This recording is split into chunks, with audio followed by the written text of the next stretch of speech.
High, কেমন আছো সবাই?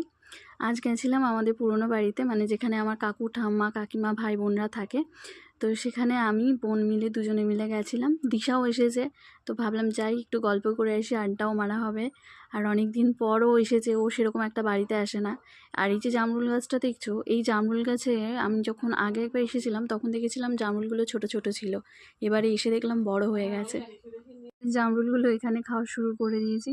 আর এদিকে দেখছি প্রচণ্ড পরিমাণে মেঘ করে এসছে, মানে আর একটু পরেই বৃষ্টি নামবে।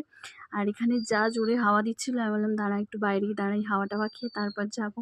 আর এটা হচ্ছে আমাদের দিশা, ও দাঁড়িয়ে দাঁড়িয়ে জামরুল পাড়ছিল। জামরুল খেতে খেতে আমরা তো হিসে পাগল হয়ে যাচ্ছিলাম, কারণ দাঁড়াও এই যে দেখো, জামরুল যখনই খেতে যাচ্ছিলাম তখনই এই যে ফিল্টারের যে স্পটটা মানে শ্যাডোটা ওটা আগে আসছিল।